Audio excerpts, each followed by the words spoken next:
자, 여러분, 쌤이 이렇게 높임 표현을 한번 비교해서 정리해봤어요. 높임 표현 세 가지, 주체, 객체, 상대 이렇게 있는데 높임의 대상에 따라서 이렇게 세 가지로 나눌 수 있는 거죠. 주체 높임은 문장의 주어, 객체 높임은 문장의 목적어나 부사어, 상대 높임은 대화의 청자, 내가 말을 거는 그 상대를 높일 때 쓰는 거고, 자, 크게 세 가지 방법이 있어요. 조사를 사용하느냐, 어미를 사용하느냐, 특수어휘를 사용하느냐인데 조사를 사용해. 주체 높임은 주격 조사를 쓰면 돼. 주어를 만들어주는 조사야. 이, 가 대신에 깨서를 쓰면 되겠죠. 객체 높임은 부사격 조사를 쓰면 돼. 부사격 조사는 뭐를 만들어주는 조사야? 부사어를 만들어주는 조사야. 원래는 뭐뭐에게라는 말이 있을 텐데 깨로 바꿔 쓰면 돼요. 여러분, 상대 높임은 조사로 나타낼 수가 없어요. 자, 어미로 높일 수도 있거든요. 주체 높임은 선어말 어미 시를 쓰면 돼. 얘들아, 선어말 어미라는 거는 어간과 어말 어미 사이에 들어가는 걸 선어말 어미라 그래요. 자, 객체 높임을 나타낼 때는 어미로 객체 높임을 실현할 수가 없어요. 상대 높임은 종결 어미로 나타낼 수 있습니다. 6가지 방법이 있었죠? 뭐였죠? 하십시오, 하오, 하게, 해라, 해요, 해. 요 6가지 방법으로 상대 높임을 실현할 수 있었어요. 자, 마지막으로 특수어휘 카테고리가 있어요. 주체를 높이려면, 주어를 높이려면 주무시다, 계시다, 잡수시다 같은 특수어휘를 쓰면 되고, 객체를 높이려면 모시다, 드리다, 뵙다 이런 특수어휘를 쓰면 돼요. 여러분, 상대 높임은 나타낼 수 있는 특수어휘가 없어요. 자, 그렇다면 제일 간단한 게 뭐야? 상대 높임이 제일 간단해. 그 다음에 주체 높임, 객체 높임은 요 문장의 주어, 목적어, 부사어 이런 것들을 잘 판단해야 주체 높임과 객체 높임을 구분할 수 있거든요. 여러분, 우리가 문장의 주어, 목적어, 부사어 같은 거를 판단할 때는 주어 찾는 게 제일 급선무죠. 그래서 순서를 따지자면 문장의 맨 마지막을 보면 되는 상대 높임 먼저 찾으시고, 그 다음에 문장의 주어를 먼저 찾을 거 아니에요? 주어 서술어 찾을 거 아니에요? 주체 높임을 그 다음으로 찾으시고, 마지막으로 그 문장에 있는 목적어와 부사어를 찾아서 객체 높임이 실현되어 있는지를 확인하시면 됩니다. 자, 여러분, 요 표 없으면 캡처해. 또는 받았어. 이거 정리해 놓고 한번 복합적으로 나타나 있는 문장을 봅시다. 자, 여러분, 이런 문장이 있어요. 요 문장에 사용된 주체, 객체, 상대 높임을 한번 찾아봅시다. 여러분, 뭐부터 찾으라 그랬어요? 상대 높임부터 찾으라 그랬죠. 상대 높임은 요 문장의 맨 끝에만 보면 돼. 얘들아, 하셨다야. 하셨다. 높이는 거야, 낮추는 거야? 너네가 이 말을 할아버지한테 가서 할 수 있어? 아버지께서 하셨다. 할아버지, 아버지께서 하셨다. 자, 이렇게 말할 수 있어, 없어? 없어. 그러니까 상대 높임은 어떻게 나타나 있냐면 뭐뭐하다. 다시 말하면 해라체로, 다시 말하면 낮춤으로 나타나 있다. 이렇게 말하는 거예요. 낮춤으로 나타나 있다. 자, 그러면 상대 높임은 알겠어. 얘들아, 그 다음에 찾아야 되는 게 뭐야? 주체야, 객체야? 주체 높임이야. 주어 찾아봐. 아버지께서 삼촌께 선물을 전해드리라고 하셨다. 이 문장의 주인공이 누구예요? 아버지예요. 자, 아버지가 말하신 거죠. 자, 그러면 주어와 서술어를 찾았네요. 주어 자리에 높임의 대상이 왔어요, 안 왔어요? 왔어요. 자, 그러면 요 아버지를 높이기 위해서 주체 높임 어떻게 실현했나요? 깨서라는 주격 조사를 썼고요. 자, 그 다음에 하셨다를 살펴보니까 하시었다. 요렇게 만들어진 단어네요. 여러분, 시라는 선어말 어미를 써서 누구를 높이고 있어요? 아버지를 높이고 있어요. 자, 주체 높임, 아버지라는 주체를 높이기 위해서 깨서라는 주격조사와 하시다라는 선어말 어미 썼어요. 자, 그러면 삼촌께 선물을 전해드리라 고 하신 건데 여기서부터 여기까지가 아빠의 말이잖아. 우리 아버지의 대사야. 얘들, 그러면 요 안에서 주어 서술어를 찾아볼게. 삼촌께 선물을 전해드리다. 여러분 누가 전해줘야 돼요? 내가 전해드려야 되죠. 내가 삼촌께 선물을 전해드려야 돼. 얘들아 그럼 여기서 삼촌은 누구야? 삼촌은 내가 선물을 주는 대상이죠. 삼촌께는 목적어예요? 부사어예요? 을르리야? 애게야? 애게야. 그래서 삼촌은 부사어야. 얘들아 부사어 자리에 온 삼촌을 높이기 위해서 뭐를 썼어? 부사격 조사 깨를 썼어요. 정리를 하자면 부사격 조사 깨를 썼고 삼촌께 선물을 전해주라고가 아니라 뭐라고야? 드리다죠. 드리다라는 특수어휘도 쓴 거예요.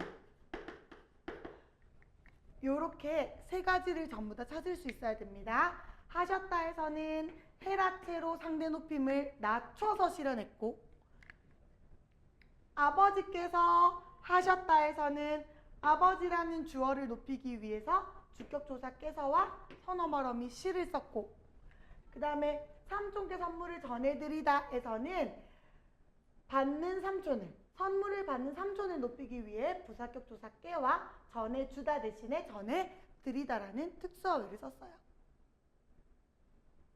자 그러면 높임 표현은 문제에 어떻게 나올까요? 쌤이 높임 표현에 대해서 되게 높아심이 많아요. 왜냐하면 학생들이 이해는 되게 편하게 하거든요. 근데 실제로 시험을 칠 때 굉장히 실수를 많이 해서 와요. 그래서 어떻게 시험에 나오길래 학생들이 많이 실수를 하나 생각을 해봤더니 자, 일단 시험은 이렇게 나옵니다. 잘못된 높임 표현을 주고 맞게 고치라고 해요.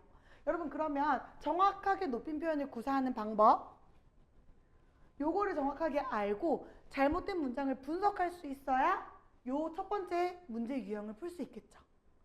두 번째 문장에 이제 누구를 할머니 요런 이제 높임의 대상으로 바꿔서 높임 표현을 실현하시오 이렇게 나오거든요. 그러면 요 누구가 들어있는 자리를 잘 생각해보고 할머니에 맞춰서 적절하게 표현하는 방법 이것도 마찬가지로 요거를 정확하게 외우고 있어야 풀 수 있는 문제겠죠. 마지막 각 문장에 사용된 높임 표현의 종류와 그 실현 방법을 정확하게 설명하시오 이런 문제도 나오거든요. 자 그러면 각각의 이제 유형별로 문제를 하나씩 한번 풀어볼까 봐요. 잘못된 높임 표현을 알맞게 수정하시오. 자 요런 문제가 나왔어요. 자 요런 문제가 딱 나올 때는 일단 문장을 먼저 분석을 해야 돼. 누구야? 선생님이 너 교무실로 오시라고 해. 자 요런 문장이 있어. 너네가 진짜 많이 틀리는 문장이거든. 자 얘들아 문장의 주어를 찾아봐.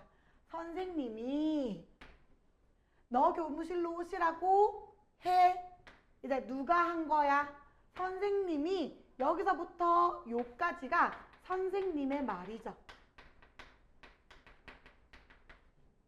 자 그러면 선생님이 뭐뭐라고 말해 이 뜻이잖아요.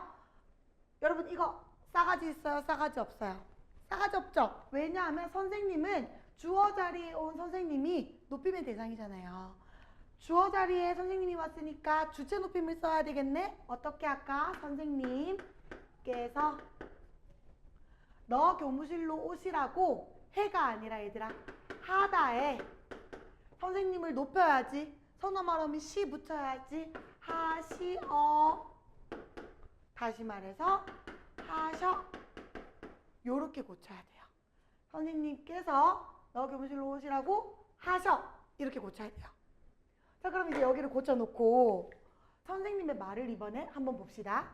이제 선생님이 누구야? 뿅뿅이 교무실로 오라고 해라 이렇게 말씀하신 거죠. 여러분 여기서 너는 누구잖아요. 이 누구는 발화자의 친구죠. 그러면 너는 이 누구는 발화자 입장에서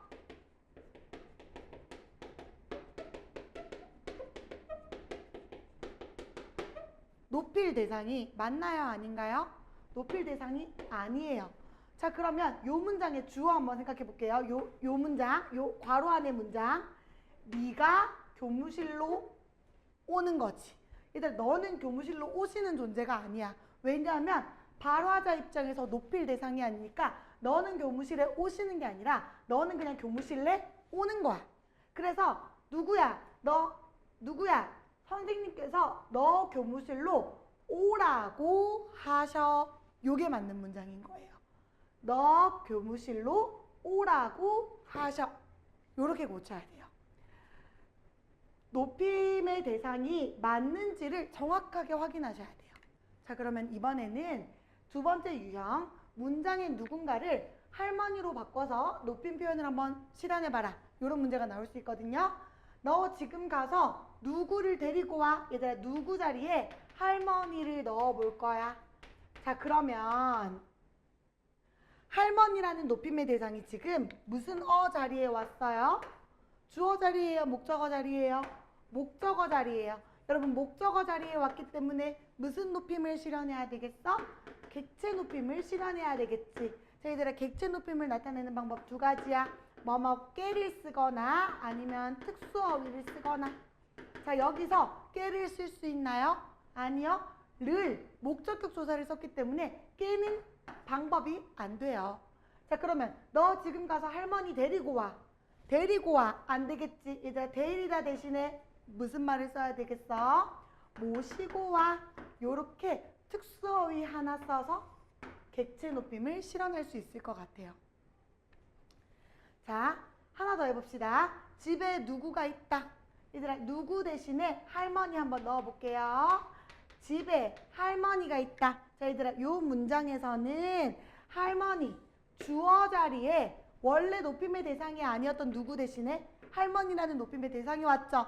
자, 그러면 주어 자리에 할머니가 있으니까 이번에는 무슨 높임을 써야 될까? 그렇지. 주체 높임을 써야 되는 거야. 얘들아, 주체 높임을 나타내는 방법이 몇 가지였어? 세 가지예요. 깨서, 또, 뭐뭐하, 시다, 또, 특수어휘. 그러면 우리는 이 문장에서 뭐를 쓸 수 있는지 확인해 봅시다. 할머니 가가 아니라 할머니 깨서. 이렇게 말하면 되겠죠. 있으시다. 요 말도 괜찮지만 쌤은 있으시다 말고 뭐 하고 싶냐면 특수어휘 쓰고 싶어요. 어떻게 할까요? 할머니께서 계시다. 요게 이쁘겠네요. 집에 할머니께서 계시다. 요렇게 말하면 누구를 할머니로 적절하게 높였어요. 여러분, 지금 바꿔야 되는 존재가 목적어 자리에 왔는지 주어 자리에 왔는지 이런 거에 따라서 바꿔야 될 높임 표현도 다릅니다. 그래서 문제를 풀기 전에 정확하게 이 높임의 대상이 들어갈 자리를 확인해보고 문제를 풀어야 돼요. 자, 마지막 유형입니다. 각 문장에 사용된 높임 표현의 종류와 실현 방법을 설명하시오. 자, 이런 게 나올 수 있거든요. 여러분, 이런 문제는 선지 하나, 둘, 셋, 넷, 5개. 5개 다 분석해야 돼. 엄청 시간 좀 많이 걸릴 수 있겠지. 그리고 하나하나 따로 볼 때는 잘하다가 5개 섞어 놓으면 되게 헷갈려하는 친구들 많거든요. 여러분, 이거는 연습이 답이에요. 무조건 꼼꼼하게 연습하셔야 돼요. 자, 그러면 높임 표현의 종류가 3가지가 있으니까 주체, 객체,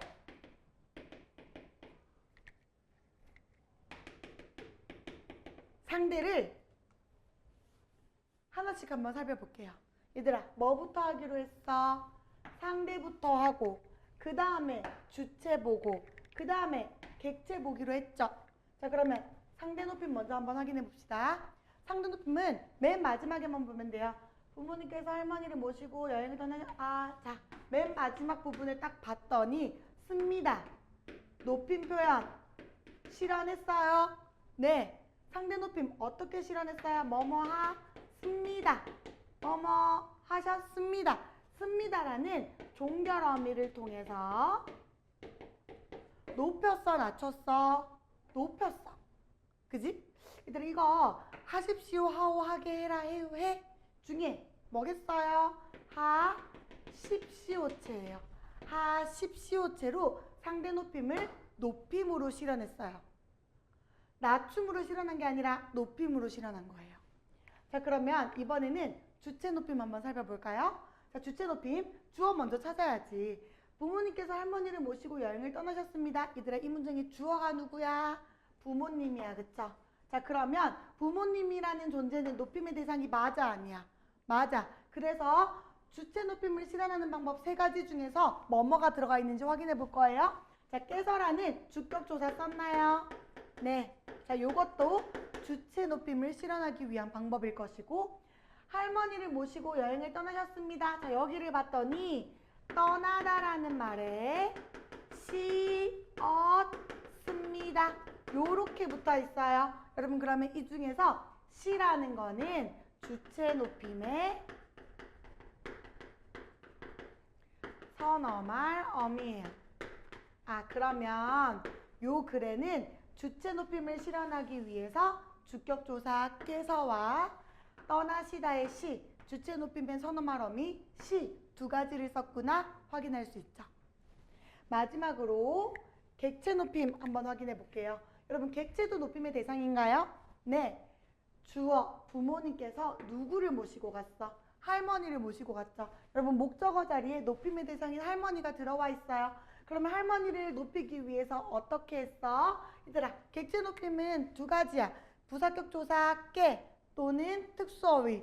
할머니를 데리고 갔어, 모시고 갔어. 모시다라는 특수어휘. 자, 요 특수어휘는 누구를 위해 사용된 특수어휘라고요? 할머니를 위해서 사용된 특수어휘예요. 그래서 객체 높임에 특수어휘를 썼다. 이렇게 세 가지로 정리할 수 있겠죠. 자, 여러분, 그러면 이제 여러분이 가장 헷갈려하는 게 뭐냐면 모시고 같은 게 부모님을 위해서 사용된 특수어휘인지 할머니를 위해서 사용된 특수어휘인지가 헷갈리거든요. 자, 그러면 요거를 판단하는 방법을 쌤이 알려줄게요. 공부를 많이 하다 보면은 당연히 헷갈릴 수 있어. 이 모시고가 부모님을 위해 걸려 있는지 할머니를 위해 걸려 있는지 헷갈릴 수가 있는데, 이게 헷갈리면 요 대상을 동생으로 한번 바꿔보세요. 동생이 할머니를 모시고 여행을 떠났다. 동생이 할머니를 모시고 여행을 떠났다. 얘들아, 동생이 할머니를 모시고 하면 문장이 괜찮아, 안 괜찮아? 괜찮아. 근데 이번에는 할머니 쪽을 바꿔보는 거지. 부모님께서 동생을 모시고 여행을 떠나셨다. 이상해, 안 이상해? 부모님께서 동생을 모시고 하는 순간 이상하지.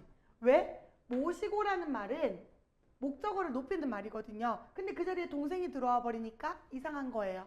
여러분, 그래서 요 모시고가 할머니를 위한 건지 부모님을 위한 건지 헷갈릴 때는 요 높임의 대상들을 동생으로 한번 바꿔보세요. 동생으로 바꿨을 때 말이 되면 얘를 위해서 쓰인 게 아닌 거야. 동생으로 바꿨을 때 말이 안 되지. 그러면 얘를 위해서 쓰였기 때문에 말이 안 되는 거야. 할 수 있겠어? 일단 요거는 헷갈릴 때 꼭 한번 사용해 보세요.